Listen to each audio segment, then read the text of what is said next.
दुनिया में सिर्फ एक ही ऐसा इंसान है जो खुद फटे जूते पहनकर आपको बाजार के सबसे महंगे जूते दिलाता है। और अजीब बात देखिए, हम उसी इंसान से सबसे ज्यादा दूर रहते हैं। नमस्ते दोस्तों, आज हम जिस किताब की बात करने जा रहे हैं उसका नाम सुनते ही आंखों के सामने एक ऐसे इंसान का चेहरा आ जाता है जो खुद फटे जूते पहनकर हमें बाजार के सबसे महंगे जूते दिलाता है। जी हाँ, आज हम बात कर रहे हैं दिव्या प्रकाश दुबे की मशहूर किताब यार पापा की। ये कहानी है एक आम भारतीय परिवार की। एक ऐसा परिवार जहां पापा घर के सुप्रीम कोर्ट होते हैं। उनके कमरे में आने से पहले टीवी की आवाज धीमी हो जाती है, हंसी मजाक बंद हो जाता है और सब अचानक पढ़ने का नाटक करने लगते हैं। लेखक बताते हैं कि बचपन में पापा किसी विलेन या किसी कड़क पुलिस अफसर जैसे लगते थे। उनका स्कूटर जब गली के मोड़ से मुड़ता था तो उसकी आवाज सुनकर ही समझ आ जाता था कि आफत आने वाली है। पापा घर आते थे, मोजे उतारते थे, हाथ मुंह धोते थे और पहला सवाल मम्मी से पूछते थे, लड़के ने आज क्या किया? पढ़ाई किया, बस घूमता रहा। हमारा और पापा का रिश्ता कैसा होता है? बहुत अजीब। हम मम्मी से पूरी दुनिया की बातें कर सकते हैं, लेकिन पापा के सामने जाते ही हमारी जुबान सिल जाती है। हम बस इतना पूछ पाते हैं, पापा मम्मी कहाँ है? और पापा भी अखबार के पीछे से बिना चेहरा हटाए कह देते हैं, रसोई में होगी। बस खत्म। दोनों के बीच की बातचीत वहीं दम तोड़ देती थी। लेखक कहते हैं कि पापा कभी खुलकर नहीं बोलते कि वे हमसे कितना प्यार करते हैं। उनका प्यार जताने का तरीका अलग होता है। जब वे बाजार से लौटते समय बिना मांगे हमारे लिए हमारी पसंद की कोई चीज़ ले आते हैं, या जब हमारी तबीयत खराब होती है और वे पूरी रात बिना सोए सिर्फ थर्मामीटर देखते रहते हैं, वो होता है पापा का प्यार। लेकिन जैसे जैसे हम बड़े होते हैं ये दूरी और बढ़ने लगती है। हम अपने दोस्तों में बिजी हो जाते हैं, करियर की रेस में भागने लगते हैं, और वो पापा जो कभी हमारे सुपर हीरो थे, धीरे धीरे घर के एक कोने में अखबार पढ़ते हुए बुजुर्ग बन जाते हैं। लेखक हमें इस अध्याय में मजबूर करते हैं यह सोचने पर कि क्या हम वाकई अपने पापा को जानते हैं, या हम सिर्फ उस मुखौटे को जानते हैं जिसे समाज ने पिता का नाम दे रखा है। दोस्तों, जैसे ही आप 10वीं या 12वीं पास करते हैं, घर का माहौल अचानक बदल जाता है। अब आप वो छोटे बच्चे नहीं रहे जिसे पापा संडे को स्कूटर पे आगे बिठाकर जलेबी खिलाने ले जाते थे। अब आप एक प्रोजेक्ट बन चुके हैं जिसका कामयाब होना बहुत जरूरी है। दिव्या प्रकाश दुबे लिखते हैं कि एक मिडिल क्लास पापा की सबसे बड़ी कमजोरी क्या होती है? सुरक्षित भविष्य। उनके लिए दुनिया में दो ही चीजें सबसे सही होती हैं, या तो सरकारी नौकरी या फिर इंजीनियरिंग बाय डॉक्टरी। इसके बाहर जो भी है वो उनकी समझ से परे है। जब बेटा पापा से कहता है कि पापा मुझे लेखक बनना है, मुझे फोटोग्राफी करनी है, या मुझे अपना स्टार्टअप शुरू करना है, तो पापा का पहला रिएक्शन गुस्सा नहीं बल्कि डर होता है। वो डर जो उन्होंने खुद अपनी जिंदगी के संघर्षों से सीखा है। उन्होंने देखा है कि बिना पैसों के और बिना एक बंधी बंधाई नौकरी के समाज कैसे जीने नहीं देता। लेकिन एक बेटा उस उम्र में इस डर को नहीं समझ पाता। बेटे को लगता है कि पापा उसके सपनों के दुश्मन है। वो सोचते हैं कि पापा बहुत ओल्ड स्कूल हैं, उन्हें आज की दुनिया का पता ही नहीं है। लेखक एक बेहद खूबसूरत वाकया बताते हैं। जब बेटा कॉलेज के लिए घर छोड़कर हॉस्टल जा रहा होता है, पैकिंग चल रही होती है, मम्मी रो रही होती हैं, हिदायतें दे रही होती हैं कि टाइम पर खाना खाना, रोज फोन करना, लेकिन पापा पापा कमरे के चक्कर काट रहे होते हैं। वो कभी पानी की बोतल चेक करते हैं तो कभी सूटकेस की चेन। वो सीधे सीधे नहीं कह पाते कि बेटा मुझे तुम्हारी फिक्र हो रही है। और फिर आता है वो स्टेशन का सीन। ट्रेन सामने खड़ी होती है, बेटा मम्मी के पैर छूता है, मम्मी गले लगा लेती हैं। लेकिन जब बेटा पापा के पैर छूने झुकता है तो पापा उसे बीच में ही पकड़ लेते हैं, उसके कंधे थपथपाते हैं और चुपके से उसकी जेब में कुछ एक्स्ट्रा पैसे डाल देते हैं। ट्रेन चलने लगती है, बेटा खिड़की से देखता है, पापा भीड़ में सबसे पीछे खड़े होकर हाथ हिला रहे होते हैं। उनकी आंखों में एक अजीब सी नमी होती है जिसे वो अपनी गंभीर शक्ल के पीछे छुपाने की नाकाम कोशिश कर रहे होते हैं। हॉस्टल पहुंचकर जब पहली बार बेटा बीमार पड़ता है, या जब पहली बार उसे पैसों की तंगी होती है, तब उसे समझ आता है कि घर पे बिना मांगे हर चीज टेबल पे आ जाना कोई जादू नहीं था, बल्कि एक इंसान के दिन रात घिसने की कीमत थी। जिसे हम बचपन में पापा का खौफ समझते थे, वो असल में पूरी दुनिया से हमें बचाकर रखने वाली एक ढाल थी। दोस्तों, कॉलेज खत्म होता है, नौकरी लग जाती है और लड़का पहली बार अपने पैसों से अपनी पसंद की चीजें खरीदने लगता है। अब उसे पापा से पॉकेट मनी मांगने की जरूरत नहीं होती, वो आजाद हो चुका है। लेकिन अजीब बात देखिए, जैसे जैसे बेटे की जेब भारी होती जाती है, पापा के साथ उसका संवाद उतना ही हल्का, उतना ही कम होता जाता है। दिव्या प्रकाश दुबे इस अध्याय में उस कम्युनिकेशन गैप की नस पकड़ते हैं जो हर भारतीय घर में मौजूद है। अब जब बेटे का फोन आता है तो वह सीधे पापा से बात नहीं करता। वो मम्मी से कहता है, मम्मी पापा कैसे हैं? और पापा बगल में सोफे पर बैठे बैठे अखबार के ऊपर से देखकर धीरे से कह देते हैं, बोल दे मैं ठीक हूँ। ये जो वाया मम्मी विया मम बात करने का सिलसिला है, ये सालों साल चलता रहता है।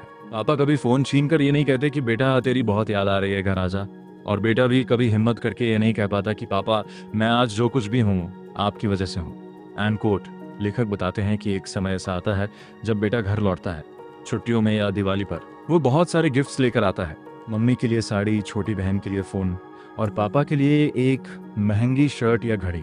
पापा उस गिफ्ट को देखते हैं, मुस्कुराते हैं और कहते हैं इसकी क्या जरूरत थी, मेरे पास पहले से ही बहुत कपड़े हैं, पैसे बर्बाद मत किया कर। बेटा चिढ़ जाता है, उसे लगता है कि पापा कभी उसकी खुशियों में खुश नहीं होते, उन्हें हमेशा नुक्स निकालना होता है। लेकिन वो ये नहीं समझ पाता कि पापा का वो इनकार असल में अपनी फिक्र जताने का तरीका था। वे इस बात से डरे हुए थे कि उनके बेटे को इस बेरहम दुनिया में पैसे कमाने के लिए कितनी मेहनत करनी पड़ रही होगी। इस अध्याय में एक बहुत ही मार्मिक दृश्य है जब बेटा रात को चुपके से पापा के कमरे के पास से गुजरता है। वो देखता है कि पापा चश्मा लगाए टेबल लैंप की रोशनी में बैठकर अपनी पुरानी डायरी में कुछ हिसाब लिख रहे हैं। वह डायरी जिसमें सालों से घर का खर्च, बच्चों की स्कूल की फीस और लोन की किस्तें लिखी हुई थी। बेटा नोटिस करता है कि पापा के सिर के बाल अब पूरी तरह सफेद हो चुके हैं, उनके कंधे थोड़े झुक गए हैं और उनकी चाल में अब वो पुराना कड़कपन नहीं रहा। उस पल बेटे के अंदर का अहंकार टूट जाता है। उसे समझ आता है कि जिस इंसान को वो हमेशा एक कठोर दीवार समझता रहा, वह असल में अंदर से कितनी थक चुकी है। वो दीवार जो सालों से पूरे घर की छत को अपने कंधों पर थामे खड़ी थी, अब उसमें भी दरारें आने लगी हैं। दोस्तों, जिंदगी का एक नियम है, ये घूमकर वहीं आती है जहां से शुरू हुई थी। एक वक्त आता है जब बेटे की खुद की शादी हो जाती है या वह अपनी लाइफ के किसी बड़े संकट से गुजर रहा होता है। लोन की किस्तें, ऑफिस की पॉलिटिक्स और समाज का दबाव, जब ये सब चीजें पहली बार बेटे के कंधों पर आती हैं, तब उसे समझ आता है कि एक परिवार का मुखिया होना असल में क्या होता है। दिव्या प्रकाश दुबे यहाँ एक बेहद खूबसूरत बदलाव दिखाते हैं। अब बेटा जब घर आता है तो वह सिर्फ मम्मी के पास नहीं बैठता, वो धीरे से पापा के कमरे में जाता है। पापा अभी भी सोफे पर बैठे होते हैं, लेकिन अब उनके हाथ में अखबार के बजाय शायद मोबाइल होता है, जिस पर वे आपके भेजे हुए किसी वीडियो को बार बार देख रहे होते हैं। बेटा चुपके से जाकर उनके बगल में बैठ जाता है। पापा चौंक कर देखते हैं और मुस्कुराते हैं। वह मुस्कुराहट अब कड़क नहीं बल्कि बहुत भोली होती है। बेटा कहता है पापा बहुत थक गया हूँ, समझ नहीं आ रहा लाइफ में आगे क्या करूँ। और तब वो इंसान जो सालों से सिर्फ हाँ या ना में बात करता था, चश्मा उतार कर मेज पर रखता है। वह बेटे के कंधे पर हाथ रखता है, वो हाथ जो अब थोड़ा कांपता है, लेकिन उसकी पकड़ में आज भी वही पुरानी मजबूती होती है। पापा कहते हैं बेटा जब मैं तुम्हारी उम्र का था तब मेरे पास तो साइकिल के पंचर जुड़वाने के भी पैसे नहीं थे, तब भी मैंने तुम सबको पाल लिया। तुम तो बहुत समझदार हो, सब संभाल लोगे, और जब तक मैं जिंदा हूँ तुम्हें डरने की क्या जरूरत है। उस एक पल में वो खामोश दीवार रह जाती है। बेटे को समझ आता है कि पापा कभी उसके दुश्मन नहीं थे, वे तो बस बोलना नहीं जानते थे।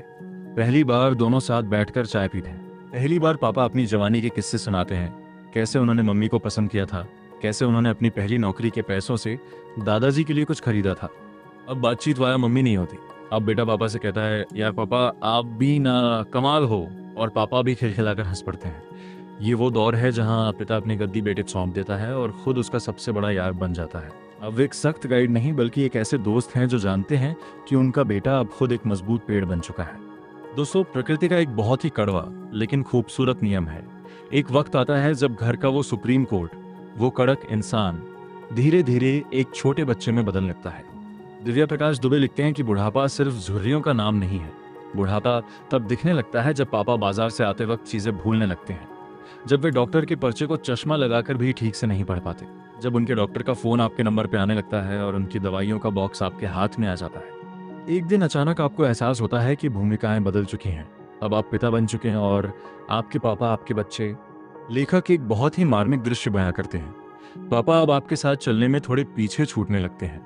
उनका पैर अचानक किसी सीढ़ी पर लड़खड़ाता है और आप लपक कर उनका हाथ थाम लेते हैं। उस पल जब आपका जवान हाथ उनके कांपते हुए बूढ़े हाथ को पकड़ता है तो दोनों के शरीरों के बीच एक करंट सा दौड़ जाता है। पापा असहज होकर अपना हाथ छुड़ाने की कोशिश करते हैं, क्योंकि उन्हें अभी भी आदत नहीं है अपने बेटे के सामने कमजोर दिखने की। उनका पुरुषार्थ, उनका आत्मसम्मान उन्हें रोकने की कोशिश करता है, लेकिन आप उनकी पकड़ को और मजबूत कर लेते हैं। अब आप पापा को डांटने लगते हैं, बिल्कुल वैसे ही जैसे बचपन में वो आपको डांटे थे। पापा आपने टाइम पर दवाई क्यों नहीं खाई? पापा अकेले धूप में बाहर क्यों गए थे? पापा चुपचाप सिर झुकाकर आपकी डांट सुनते हैं और धीरे से मुस्कुरा देते हैं। उस मुस्कुराहट में एक अजीब सा सुकून होता है, जैसे वे कह रहे हो चलो अब मुझे इस दुनिया की फिक्र करने की ज़रूरत नहीं है। मेरा बेटा अब सब संभालने के काबिल हो गया है। लेखक हमें बताते हैं कि एक मिडिल क्लास पिता अपनी पूरी ज़िंदगी सिर्फ देने में गुजार देता है। उन्होंने कभी अपने लिए नई कार नहीं खरीदी क्योंकि उन्हें आपकी कॉलेज की फीस भरनी थी। उन्होंने कभी अपनी पसंद के कपड़े नहीं खरीदे क्योंकि आपकी माँ को गहने और आपको अच्छे जूते चाहिए थे। और आज जब उनके पास कुछ मांगने का अधिकार है तो उनके पास कोई इच्छा ही नहीं बची है। वे सिर्फ आपका थोड़ा सा वक्त चाहते हैं।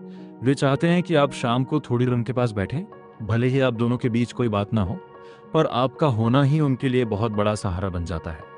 तो दोस्तों, दिव्या प्रकाश दुबे की यह कहानी हमें जिंदगी के उस आखिरी और सबसे बड़े सच के सामने लाकर खड़ा कर देती है।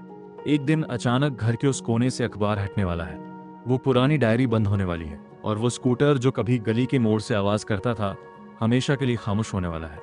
लेखक कहते हैं कि जब पापा इस दुनिया से जाते हैं तो वे अपने साथ सिर्फ अपनी यादें नहीं ले जाते, बल्कि वे हमारे बचपन की उस आखिरी छत को भी अपने साथ ले जाते हैं जो हमें हर धूप और तूफान से बचाती थी। उनके जाने के बाद पहली बार हमें एहसास होता है कि अब हम बच्चे नहीं रहे। अब हम दुनिया की उस फ्रंट लाइन पे खड़े हैं जहां हर थपेड़ा सीधे हमारे चेहरे पर लगेगा। लेकिन पापा कभी पूरी तरह नहीं जाते। जब आप पहली बार किसी मुश्किल में बिना डरे फैसला लेते हैं, जब आप खुद अपने बच्चे का हाथ पकड़कर सड़क पार कराते हैं, या जब आप आईने में देखकर अपनी बिखरी हुई दाढ़ी को संवारते हैं, तब आपको एहसास होता है कि आईने के उस पार दिखने वाला चेहरा आपका नहीं, बल्कि आपके पापा का ही है। वे हमारे अंदर, हमारे संस्कारों में और हमारी रगों में हमेशा के लिए जिंदा रहते हैं। धन्यवाद।